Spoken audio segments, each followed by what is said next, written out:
Bonjour chère communauté, Hassan Ibn Sabit. Pour cette vidéo, on va vous expliquer le mécanisme de la régulation nerveuse de la pression artérielle.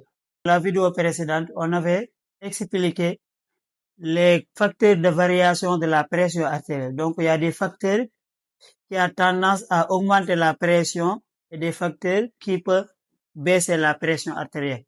Aujourd'hui, on va expliquer le mécanisme de régulation quand il y a augmentation qui dépasse la valeur normale ou bien la diminution qui dépasse la valeur normale de la pression artérielle. Comment on fait la régulation nerveuse de façon spontanée dans l'organisme?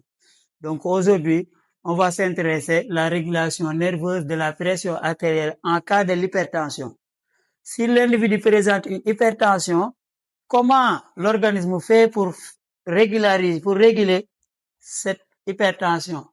Donc, il y a ici une augmentation de la pression artérielle. Cette augmentation de la pression artérielle est ressentie au niveau du sinus carotidien et de la crosse aortique. Il est ressenti au niveau de ces deux récepteurs. Ces deux récepteurs, on les appelle barorécepteurs. Pourquoi barorécepteurs?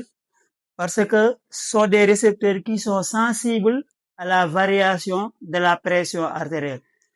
Donc, si la pression artérielle augmente, cette augmentation est ressentie au niveau de ces deux récepteurs qu'on appelle sinus carotidien et de la crosse aortique.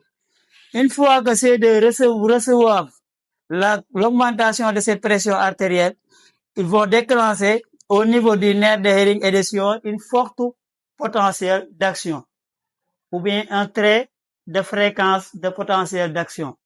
Ces potentiels d'action véhiculés par ces deux nerfs excitent le centre cardio-modérateur bulbaire. Ils vont exciter ce centre-là. Une fois excité ce centre par un interneurone excitateur, ça c'est un interneurone, par un interneurone excitateur, ils vont exciter le nerf 10. Donc le message est véhiculé par le nerf 10 jusqu'au cœur. Arrivé dans le cœur, donc il va diminuer ce qu'on appelle la fréquence cardiaque. Il va diminuer la fréquence cardiaque. Cette diminution de la fréquence cardiaque est appelée bradycardie.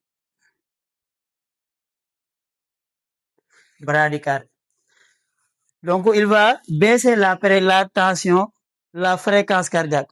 Donc, comme la fréquence cardiaque est baissée, donc il y a une diminution de la pression artérielle. Donc, la pression artérielle qui était augmentée est baissée par une régulation nerveuse. Mais ça ne s'arrête pas là. Par un interneurone inhibiteur, ici on a un interneurone excitateur, mais par un interneurone inhibiteur ici, donc on a désactivé le centre vasomoteur ou centre cardiovasculaire. Comme ce centre est inhibé, il n'y a pas de message véhiculé par ces nerfs-là. Donc tout le système cardio-accélérateur médulaire est désactivé et inhibé. Comme ce centre est inhibé, il n'y a pas de message pour le centre cardio-accélérateur. Donc toujours on a ici une baisse de la fréquence cardiaque.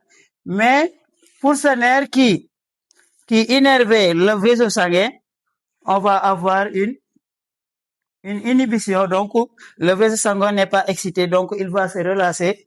Comme il se relâche, on a ici une vasodilatation.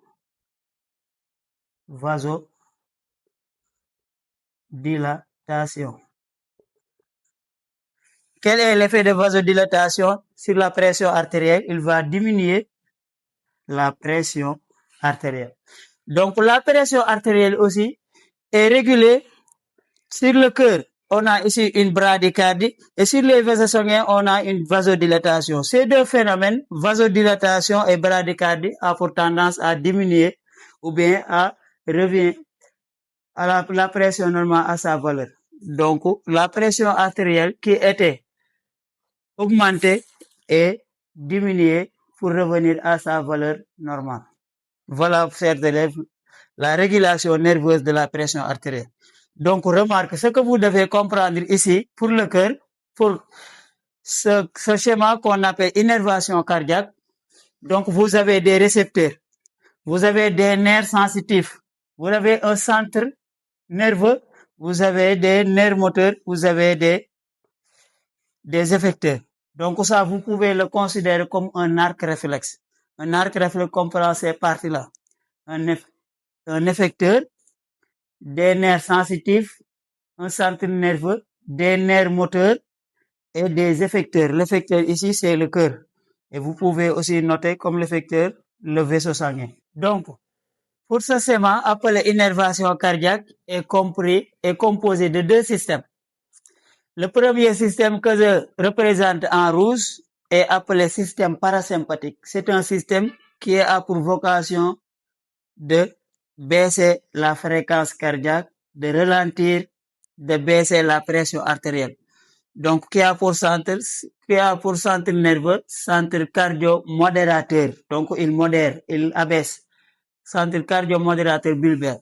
Les nerfs sensitifs, les deux nerfs sensitifs et le nerf moteur qui est le nerf 10 qui a toujours pour vocation de baisser la pression artérielle.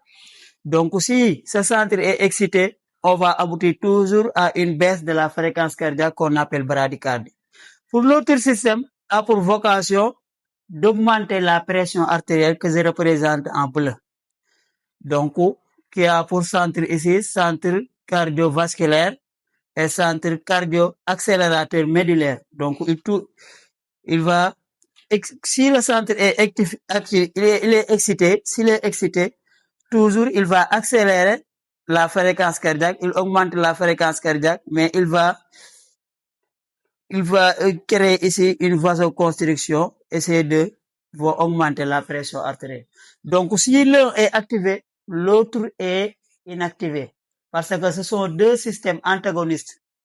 Si l'un est en cours de travail, l'autre ne peut pas travailler. On va le désactiver. Il faut comprendre ça. Ok, merci, je vous remercie.